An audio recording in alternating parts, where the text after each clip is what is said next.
Christmas. Merry Christmas.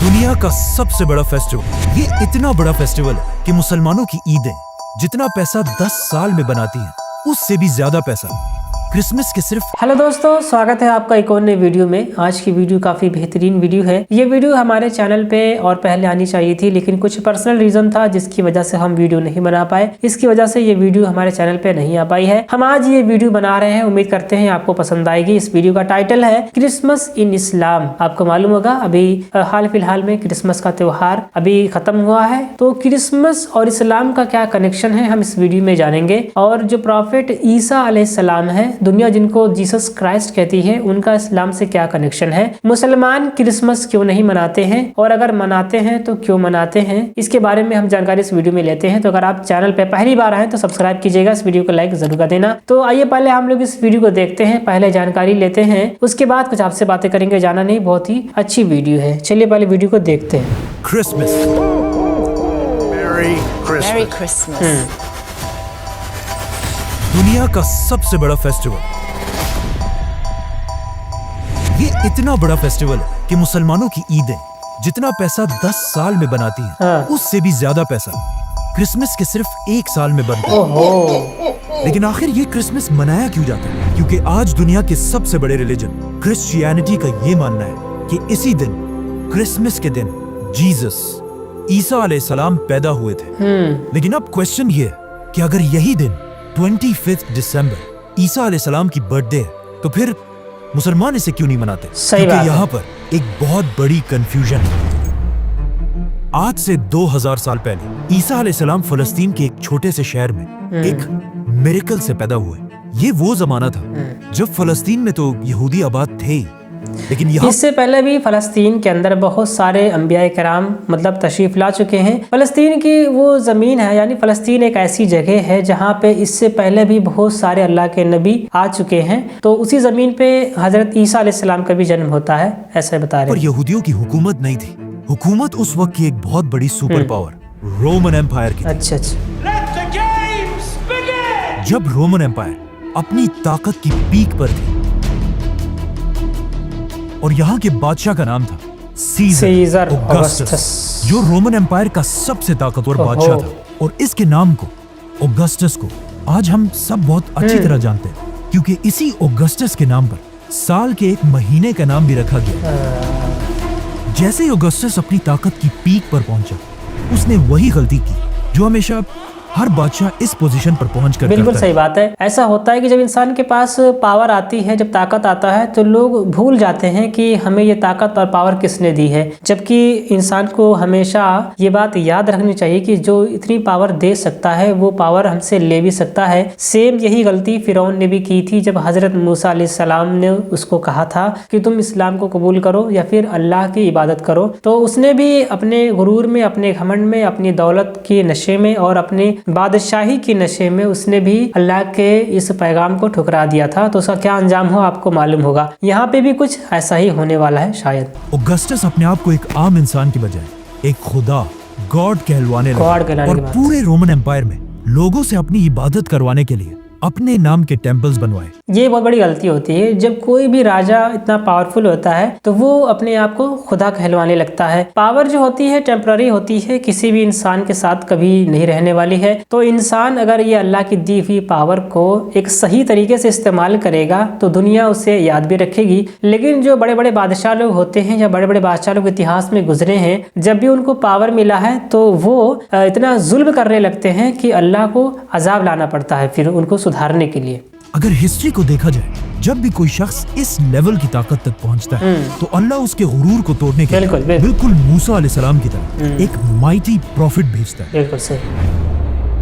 तो इसी scissor Augustus के दौर में ईसा अलैहिस्सलाम पैदा हुआ। ईसा अलैहिस्सलाम भी यहीं पर रोमन एम्पायर के अंडर फलस्तीन में यहूदियों के साथ बड़े हुए। लेकिन ईसा अलैहिस्सलाम बचपन से अपनी एज के बाकी सारे नॉर्मल बच्चों से बहुत ही डिफरेंट थे। क्योंकि बचपन में एक बार ईसा अलैहिस्सलाम अपनी माँ मरियम के साथ एक बाजार में घूमते घूमते कहीं गायब हो गए और काफी ढूंढने के बाद भी वो पूरे बाजार में कहीं नहीं मिले। तो आखिर उनकी माँ उन्हें ढूंढते ढूंढते यहूदियों के एक टेम्पल की तरफ गई, जहाँ पर उन्होंने देखा कि यंग ईसा अलैहिस्सलाम उस वक्त के बड़े यहूदी उलमा के साथ डिबेट कर रहे थे और उनके क्वेश्चंस को सुनकर यहूदी स्कॉलर्स के चेहरे बिल्कुल गुस्से से भरे हुए थे। क्योंकि उनके सामने ऐसे क्वेश्चंस करने की अब तक किसी में जुर्रत नहीं थी। इसी तरह ईसा अलैहिस्सलाम फलस्तीन में बड़े होते गए और आगे जाकर उन्हें अल्लाह की तरफ से एक बहुत ही यूनिक पावर मिली, जिसमें वो किसी भी बीमार शख्स को सिर्फ एक उंगली के टच से बिल्कुल ठीक कर देते थे। और अपनी इस पावर को यूज करके ईसा अलैहिस्सलाम गरीब लोगों की मदद करने लगे। और जैसे जैसे लोगों को ईसा अलैहिस्सलाम की इस ताकत का पता चला तो वो दूर दूर से ईसा अलैहिस्सलाम के पास आने लगे।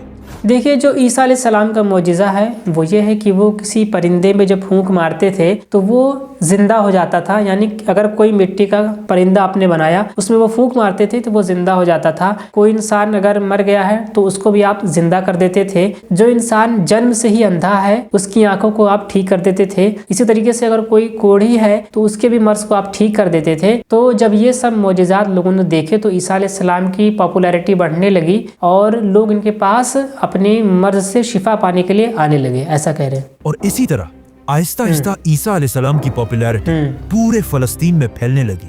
आखिर ईसा अलैहिस्सलाम इतने फेमस हो गए कि वो जिस भी शहर की तरफ जाते थे वहाँ के सारे लोग उन्हें वेलकम करने के लिए उस शहर से बाहर निकल आते थे और ईसा अलैहिस्सलाम अपनी पावर से उन सब की बीमारियां दूर कर देते थे। यहाँ तक तो सब बिल्कुल ठीक था, लेकिन आहिस्ता आहिस्ता ईसा अलैहिस्सलाम अपने फॉलोअर्स को बिठाकर उनके सामने स्पीचेस करने लगे और इन स्पीचेस में वो बार बार लोगों को ये समझाने लगे कि आज हमारे इस रिलीजन को सिर्फ और सिर्फ इन यहूदी स्कॉलर्स ने तबाह किया है, जो अपने टेम्पल्स में बैठकर सिर्फ गरीब लोगों से चंदा जमा करते हैं और सिर्फ कुछ पैसों के लिए यही स्कॉलर्स तौरात की आयत को चेंज करके अपनी मर्जी के फैसले लिखते हैं। ये बात बिल्कुल सही है कि जो तौरात है वो हज़रत मूसा अलैहिस्सलाम के ऊपर नाजिल की गई थी। अल्लाह ने बनी इसराइल कौम जो है हज़रत मूसा अलैहिस्सलाम की उनके लिए नाजिल की थी। इस तौरात के अंदर जो बड़े बड़े उलमा लोग थे बनी इसराइल के, उन्होंने इसमें चेंजेस कर दिए अपने हिसाब से। तो उस चीज़ को हज़रत ईसा अलैहिस्सलाम ने अपने फॉलोअर्स को बताया था। और हर स्पीच में बार बार ईसा अलैहिस्सलाम यहूदी स्कॉलर्स को मुनाफिक कहकर पुकारने लगे। ये सब सुनने के बाद यहूदी अवाम तो ईसा अलैहिस्सलाम की इन बातों से बहुत इंस्पायर होते थे, लेकिन ईसा अलैहिस्सलाम की इन बातों से यहूदी स्कॉलर्स के धंधे खराब होने लगे, जिसकी वजह से यहूदी उलमा के दिलों में ईसा अलैहिस्सलाम के लिए सख्त नफरत पैदा हुई। होता भी ऐसा ही है कि जब कोई भी इंसान किसी के भी झूठ को पकड़ लेता है या किसी की भी कोई भी गलती को पकड़ लेता है तो उस सच बोलने वाले इंसान के खिलाफ वो लोग साजिशें जरूर करते हैं। ऐसा आज भी देखने को मिलता है कि अगर आप किसी के खिलाफ बोलेंगे, भले आप सही बोल रहे हो, तो आपके खिलाफ वो लोग साजिश जरूर करेंगे कि आपको किसी न किसी तरीके से आपकी आवाज को दबाई जाए। सेम यही हजरत ईसा अलैहिस्सलाम के साथ भी उन्होंने किया था, यहूदियों ने। और वो ये प्लानिंग करने लगे कि किसी तरह ईसा अलैहिस्सलाम को मारकर उनसे अपनी जान छुड़ा दे। लेकिन सुपर पावर रोमन एम्पायर की हुकूमत में ऐसा करना इम्पॉसिबल था। लेकिन ये सब भी बहुत जल्द बदलने वाला था, क्योंकि आहिस्ता आहिस्ता ईसा अलैहिस्सलाम फलस्तीन में इतने फेमस हो चुके थे कि वो फलस्तीन में जहां भी जाते थे हजारों लोगों का क्राउड उन्हें देखने के लिए जमा हो जाता था। आखिर एक दिन ईसा अलैहिस्सलाम फलस्तीन के कैपिटल जेरूसलम की तरफ गए। जब लोगों को इस बात का पता चला तो हजारों लोग उनको वेलकम करने के लिए सिटी से बाहर निकल आए और उनकी सवारी के सामने खजूर के दरख्त की शाखें फेंकने लगे, जो उस जमाने में हाईएस्ट रिस्पेक्ट दिखाने का एक तरीका था। क्या बात? रोमन एम्पायर के जनरल्स ये सब देखकर हैरान हो गए कि आखिर ये कौन आ रहा है जिसे लोग बिल्कुल एक बादशाह की तरह रिस्पेक्ट दे रहे हैं। नाउ ईसा अलैहिस्सलाम की ताकत को देखकर रोमन एम्पायर के जनरल्स उनसे डरने लगे और यहूदी उलमा तो उनसे पहले ही नफरत करते थे। तो अब ये दोनों मिलकर ईसा अलैहिस्सलाम को मारने की साजिश करने लगे, जिसके बाद ईसा अलैहिस्सलाम ने अपने सबसे क्लोज 11 या 12 फॉलोअर्स के साथ अपना आखिरी डिनर किया और फिर अल्लाह ने उन्हें आसमान की तरफ उठा लिया। यहाँ पे देखिए क्रिश्चियंस और इस्लाम का अलग अलग मानना है। क्रिश्चियंस लोग कहते हैं कि उन्होंने उनको सूली पे चढ़ा दिया, जबकि इस्लाम में ऐसा नहीं है, बल्कि इस्लाम में ये माना जाता है कि अल्लाह ने हजरत ईसा अलैहिस्सलाम को आसमानों पर उठा लिया और वो कयामत के करीब वापस दुनिया में तशरीफ लाएंगे। कि इसके बाद उन्हें मार दिया गया। अब ईसा अलैहिस्सलाम तो दुनिया से चले गए, लेकिन यहाँ फलस्तीन में उनके 11 फॉलोअर्स ने फैसला किया कि वो ईसा अलैहिस्सलाम की टीचिंग्स को पूरी दुनिया तक पहुंचाएंगे। तो सबसे पहले इन फॉलोअर्स ने यहूदियों को कन्विंस करने की कोशिश की, लेकिन ऑफ कोर्स यहूदियों ने ईसा को नहीं माना, तो इनको क्या मानेंगे। तो ये फॉलोअर्स यहूदियों को छोड़कर दुनिया के बाकी लोगों तक ईसा अलैहिस्सलाम का मैसेज पहुंचाने लगे और यहूदियों के बिल्कुल ऑपोजिट बाकी दुनिया में क्रिश्चियनिटी बहुत तेजी से फैलने लगी और इन्हीं नए फॉलोअर्स में से एक का नाम सेंट पॉल था। आज की दुनिया की क्रिश्चियनिटी में सेंट पॉल का सबसे बड़ा रोल है, क्योंकि पॉल से पहले लोग ईसा अलैहिस्सलाम को सिर्फ एक पैगंबर और अल्लाह का बंदा समझते थे, लेकिन पॉल ने पहली बार दुनिया में एक कॉन्सेप्ट लाया कि ईसा अलैहिस्सलाम कोई आम इंसान नहीं बल्कि अल्लाह के बेटे और खुद भी एक खुदा थे। यहाँ पे इस्लाम और क्रिश्चियनिटी का अलग अलग मानना होता है। इस्लाम में आज भी प्रॉफिट ईसा अलैहिस्सलाम को अल्लाह का एक मैसेंजर, अल्लाह का एक पैगंबर माना जाता है, और क्रिश्चियनिटी में प्रॉफिट ईसा अलैहिस्सलाम को वो लोग गॉड कहते हैं और गॉड का बेटा कहते हैं, जो कि गलत बात है। दुनिया के क्रिश्चियंस ईसा अलैहिस्सलाम को खुदा मानते हैं और इस सब की शुरुआत इसी पॉल से हुई थी। हालांकि पॉल अपनी पूरी जिंदगी में ईसा अलैहिस्सलाम से कभी मिला ही नहीं था। पॉल और उसके फॉलोअर्स की वजह से Aahista Aahista Christianity Roman empire में फैलती गई, लेकिन यहाँ पर मसला ये था कि रोमन एम्पायर का रिलीजन क्रिश्चियनिटी के बिल्कुल ऑपोजिट था। और वो उस जमाने में जुपिटर की इबादत किया करते थे। तो रोमन एम्पायर की इस अवाम को इम्प्रेस करने के लिए उस जमाने के क्रिश्चियंस ने अपने रिलीजन में कुछ चेंजेस किए। ये बहुत ही बड़ी मिस्टेक होती है किसी भी धर्म गुरु को कभी भी किसी के भी इन्फ्लुएंस में आकर के अपने टेक्स्ट को नहीं बदलना चाहिए, अपने इरादों को नहीं बदलना चाहिए। पिछली उम्मत का ये बहुत बड़ा मिस्टेक हुआ करता था कि वो लोग अपनी किताबों में अपनी मर्जी से बदलाव करते थे। ये बात अल्लाह ताला ने कुरान शरीफ में भी कही है कि पिछली उम्मत के लोगों ने किताबों के अंदर अपनी मर्जी से बदलाव किए हैं, लेकिन अल्हम्दुलिल्लाह जो कुरान शरीफ है वो आज भी आपको जैसा नाजिल हुआ था वैसा ही मिलेगा। ये भी अल्लाह का एक करम है। उन्होंने ईसा अलैहिस्सलाम के नाम को चेंज करके एक कॉमन रोमन नाम रखा, जो आज इंग्लिश में जीसस बन चुका है। नंबर 2, रोमन एम्पायर के लोग ज्यादातर यूरोपियंस थे, मतलब बिल्कुल गोरे थे, और ईसा अलैहिस्सलाम फलस्तीन के होने की वजह से थोड़े ब्राउनिश थे। अच्छा। और उस जमाने के व्हाइट लोग अपने आप को बाकियों से बहुत ऊपर समझते थे। तो अब इन्हें इम्प्रेस करने के लिए उस जमाने के क्रिश्चियंस ने जीसस की पेंटिंग्स बनाना शुरू की, जिसमें जीसस को बिल्कुल यूरोपियंस की तरह व्हाइट दिखाया गया। मतलब ये दुनिया में आज जीसस की सबसे पुरानी पेंटिंग है। जीसस की यही पेंटिंग्स आज दुनिया की सबसे फेमस पेंटिंग्स हैं, क्योंकि आज से कुछ ही साल पहले जीसस की ही एक पेंटिंग दुनिया में सबसे महंगी बेची गई, $450 मिलियन में, और जिसे खरीदा किसने? Mohammed bin Salman is the actual buyer of a Leonardo for a record-breaking $450 million at a Let's come back to the story. Christianity में इन चेंजेस की वजह से Aahista Aahista Christianity Roman empire में बहुत तेजी से फैलने लगी, और क्रिश्चियंस इतने बढ़ गए कि रोमन एम्पायर के बादशाहों ने सोचा कि अगर क्रिश्चियंस ऐसे ही बढ़ते गए तो ये तो हमारे रिलीजन जुपिटर के रिलीजन को बिल्कुल खत्म कर देगा। तो आखिर रोमन एम्पायर के बादशाह ने फैसला किया कि अब क्रिश्चियनिटी को फैलने से रोकने के लिए हमें सारे क्रिश्चियंस को मारना होगा। जिसके बाद रोमन एम्पायर ने क्रिश्चियंस पर ऐसा जुल्म किया कि इस जुल्म को कुरान में भी डिस्क्राइब किया गया है कि जब रोमन एम्पायर के बादशाह के जुल्म से कुछ यंग लड़के भागकर एक गार केव में छुप गए और वहीं पर अगले 300 साल तक सोते रहे। दोस्तों ये एक अलग स्टोरी है। अगर आप कहेंगे तो अस्हाबे कहफ के ऊपर अलग से एक वीडियो बनाई जा सकती है। ये वो लोग हैं जो उस वक्त के राजा के जुल्म से बचने के लिए, अपने आप को बचाने के लिए एक केव में जाकर के सहारा लेते हैं, केव में जाकर के अपने आप पनाह लेते हैं, वहाँ पे रहते हैं और वो 300 साल तक वहाँ पे सोते रहते हैं। अच्छा, इसके पीछे की क्या स्टोरी है, इसके लिए अलग से वीडियो बनाई जा सकती है। इस पे बात करेंगे तो वीडियो बहुत लंबी बन जाएगी। अस्हाबे कहफ के ऊपर अलग से वीडियो आ सकती है। अगर आप चाहेंगे तो हम इस पे अलग से वीडियो बना सकते हैं, कमेंट कर दीजिएगा। अस्हाबे काफ कहा जाता है। रोमन एम्पायर के इस सारे जुल्म के बाद भी क्रिश्चियंस अपने रिलीजन से पीछे नहीं हटे, बल्कि इन सारे जुल्मों से क्रिश्चियनिटी और भी तेजी से फैलने लगी और दुनिया के हर कोने तक पहुंचने लगी, यहाँ तक कि ये रिलीजन पहली बार इंडिया तक भी पहुंचा। क्या बात? आखिर ईसा अलैहिस्सलाम के 300 साल बाद क्रिश्चियनिटी इतनी पावरफुल हो गई कि रोमन एम्पायर के एक बादशाह कॉन्स्टेंटीन द ग्रेट ने अपने रिलीजन को छोड़कर क्रिश्चियनिटी में कन्वर्ट हो गए। तो अब जब बादशाह ही क्रिश्चियन बन गया तो रोमन एम्पायर के सारे हालात बिल्कुल बदल गए और अब तक जो जुल्म क्रिश्चियंस पर किया जाता था उससे भी ज्यादा जुल्म जुपिटर के रिलीजन के फॉलोअर्स पर किया जाने लगा, क्योंकि उस जमाने का रूल था कि जो रिलीजन बादशाह का होगा वही पब्लिक का भी होगा। तो अब रोमन एम्पायर अपने पुराने रिलीजन को जबरदस्ती दुनिया से खत्म करने लगे, लेकिन ये भी कोई आसान काम नहीं था, क्योंकि जुपिटर को मानने वाले भी इतनी आसानी से अपना रिलीजन छोड़ने वाले नहीं थे। तो अब यहाँ पर अगेन रोमन एम्पायर ने क्रिश्चियनिटी को दोबारा बदलने की कोशिश की और अपने पुराने और नए रिलीजन को एक दूसरे के साथ मिक्स करने लगे, और यहीं से पहली बार क्रिसमस का कॉन्सेप्ट आया। अच्छा, जैसे कि रोमन एम्पायर के रिलीजन में हर साल दिसंबर में अपना सबसे बड़ा फेस्टिवल सैटर्नेलिया मनाते थे, जिसमें वो अपने खुदा सैटर्न की इबादत करते थे। और उनके इस फेस्टिवल में एक चीज सबसे इम्पोर्टेंट, क्या? पाइन ट्रीज, क्योंकि दिसंबर में यूरोप की सर्दी की वजह से सारे दरख्त बिल्कुल सूख जाते थे और सिर्फ पाइन ट्री अपनी जगह पर मजबूती से खड़ी रहती थी, जिसे वो एक बहुत ही होली चीज समझते थे। और हर फेस्टिवल में इसी दरख्त के एक शाख को अपने घर में लाकर सजाते थे।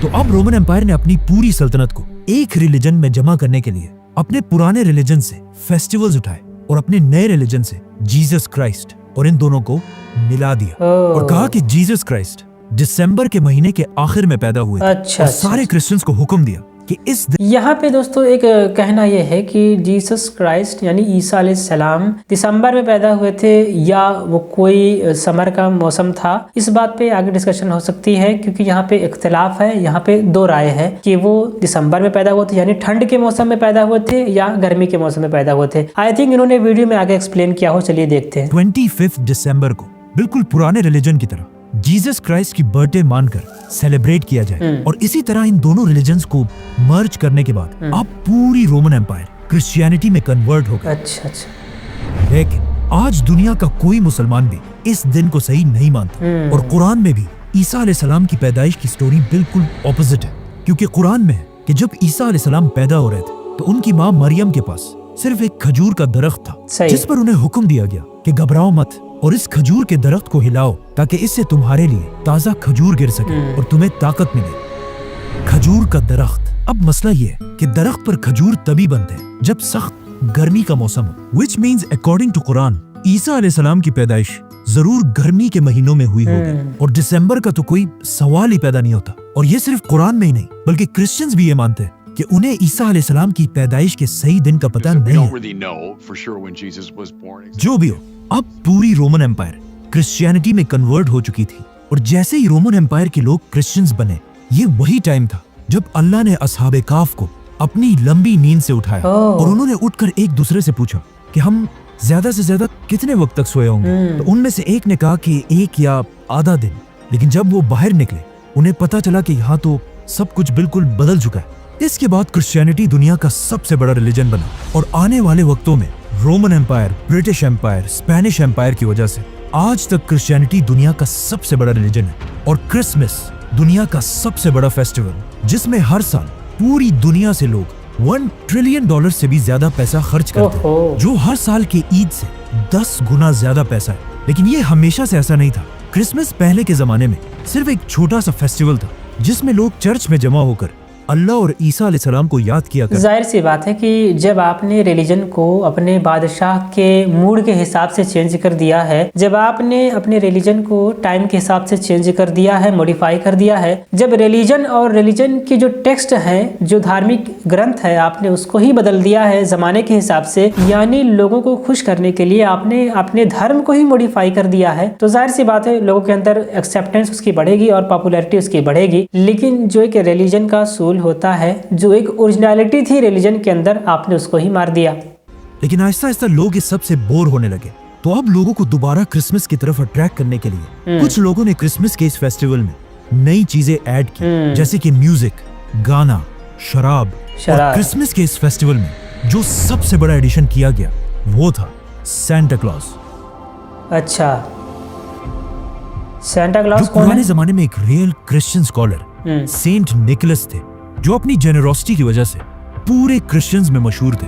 आज से 150 साल पहले जब पहली बार सेंटा क्लॉज को इंट्रोड्यूस कराया गया तो वो ज्यादातर ग्रीन या ब्लू कपड़े पहनकर बच्चों को गिफ्ट्स दिया करते थे। लेकिन ऐसा ऐसा कोका कोला सेंटा क्लॉज को अपने एड्स में यूज करने लगा और इसके कपड़ों को ग्रीन कलर से बदलकर बिल्कुल अपने बॉटल्स की तरह रेड और व्हाइट बना दिया। आज क्रिसमस पूरी दुनिया का सबसे बड़ा फेस्टिवल है, जो सिर्फ क्रिश्चियन कंट्रीज में नहीं बल्कि चाइना और इंडिया जैसी बड़ी कंट्रीज में भी मनाया जाता है, जिसकी वजह से क्रिसमस के फेस्टिवल में पूरी दुनिया से $1 ट्रिलियन से भी ज्यादा का बिजनेस होता है। और ये $1 ट्रिलियन इतना ज्यादा पैसा है कि अगर मुसलमानों की 10 साल की ईदों को भी मिला दिया जाए तब भी वो एक साल के क्रिसमस से कम बनते। और दोस्तों काफ़ी बढ़िया वीडियो है और बहुत कुछ सीखने को भी मिला इस वीडियो के ज़रिए से। काफ़ी बेहतरीन वीडियो है और इस वीडियो को देखिए हमें बनाने का ये मकसद है कि आपको इस्लाम और क्रिश्चियनिटी के बीच में जो डिफरेंस है उसको बताया जाए और मुसलमान जीसस क्राइस्ट को क्या कहते हैं और जीसस क्राइस्ट का इस्लाम से क्या कनेक्शन है, ये बातें आपको बताई जाएं। जैसा कि आपको बताया कि समय के हिसाब से जो पहले की उम्मत थी, जो प्रॉफेट मोहम्मद सल्लल्लाहु अलैहि वसल्लम से पहले की जो उम्मत थी, यानी मूसा अलैहिस्सलाम की जो उम्मत है और जो ईसा अलैहिस्सलाम की उम्मत है, इन लोगों ने अपनी किताबों के अंदर चेंजेस कर दी है, जिसकी वजह से ये लोग भटक गए अपने रास्ते से। लेकिन अल्हम्दुलिल्लाह जो कुरान शरीफ है वो आज भी जैसा नाजिल हुआ था वैसा आज भी है और क़यामत तक इंशाअल्लाह ये रहेगा। कुरान शरीफ को भी लोगों ने मॉडिफाई करने की बिल्कुल कोशिश की होगी, लेकिन जैसा कि अल्लाह का वादा है कि हम इस किताब की हिफाजत खुद करेंगे, तो अल्लाह जिसका हिफाजत करेगा उसको कौन मिटा सकता है। कानूस बन के जिसकी हिफाजत खुदा करे वो शम्मा क्या बुझे जिसे रोशन खुदा करे। दोस्तों उम्मीद करता हूँ ये वीडियो आपको पसंद आई होगी। इस वीडियो के बारे में आपकी क्या राय है जरूर बताना। और हमने इस वीडियो के जरिए से किसी के सेंटिमेंट्स को हर्ट नहीं किया है, न तो किसी के रिलीजन को हमने कुछ बुरा भला कहा है। ये वीडियो एक एजुकेशनल पर्पज से है, इसीलिए इसमें हेट फैलाने की जरूरत नहीं है। दोस्तों इस वीडियो में इतना ही। उम्मीद करता हूँ ये वीडियो आपको पसंद आई होगी। पसंद आई तो एक लाइक कर देना, अपने दोस्तों के साथ शेयर कर देना। हम मिलेंगे किसी एक और नए वीडियो में नए टॉपिक के साथ। तब तक के लिए अपना ख्याल रखिए, अपने परिवार का ख्याल रखिए। वीडियो देखने के लिए बहुत बहुत धन्यवाद। Okay bye.